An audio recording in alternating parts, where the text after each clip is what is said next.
ये कहानी है इस्कॉन टेम्पल की। भगवान कृष्ण की उपासना के दुनिया भर में कई केंद्र हैं, ढेरों मंदिर है और अनेकों संस्थाएं हैं जो कृष्ण की भक्ति और भगवत गीता के संदेश को दुनिया भर में पहुंचाने का काम करती है।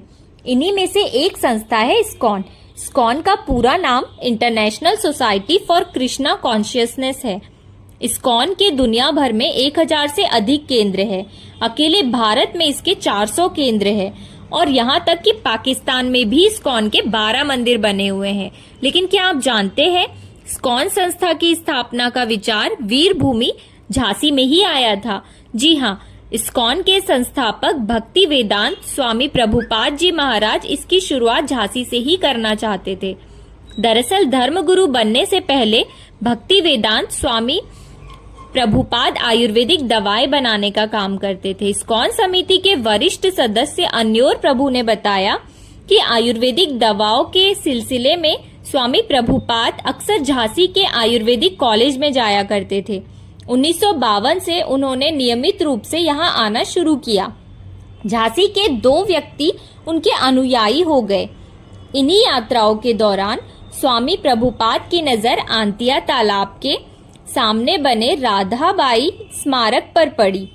स्मारक पर कृष्ण मंत्र लिखा हुआ था। स्वामी प्रभुपाद ने अपने उन दोनों अनुयायियों से कहा कि हम यहाँ कृष्ण भक्ति की एक संस्था की स्थापना करेंगे।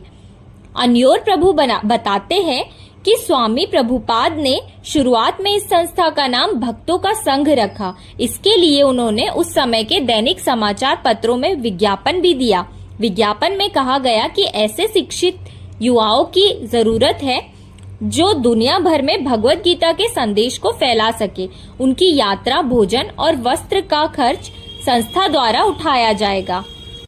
स्वामी प्रभुपाद ने 1957 में इस संस्था की स्थापना करनी चाहिए, लेकिन उनके ही अनुयायियों तथा कुछ राजनीतिक लोगों द्वारा प्रपंच रचकर उस जमीन को अपने नाम करवा लिया गया।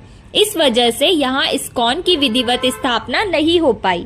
इसके बाद स्वामी प्रभुपाद वृंदावन चले गए, जहाँ वह 16 साल रहे। इसके बाद वह अमेरिका चले गए, जहाँ उन्होंने 1966 में विधिवत तौर पर इस्कॉन की स्थापना की। उन्होंने 13 जुलाई 1966 को अमेरिका के न्यूयॉर्क शहर में इसकी स्थापना की। शुरुआत में उन्होंने उन अमेरिकी लोगों को इससे जोड़ा जिन्हें समाज से बहिष्कृत कर दिया गया था। ऐसे लोगों को हिप्पी कहा जाता था। इस्कॉन के माध्यम से इन लोगों को भगवत गीता का अर्थ समझाया और आज देश विदेश में लाखों लोग इस्कॉन संस्था के अनुयायी हैं।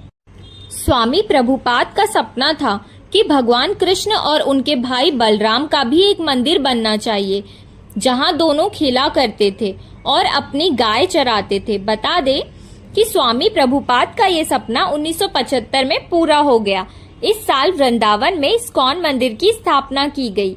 इस मंदिर का नाम श्री कृष्ण बलराम मंदिर रखा गया। माना जाता है कि वृंदावन के इस मंदिर में भगवान की विशेष कृपा है, क्योंकि ये मंदिर उस ब्रज की धरती पर बना है जहाँ खुद भगवान श्री कृष्ण ने जन्म लिया था।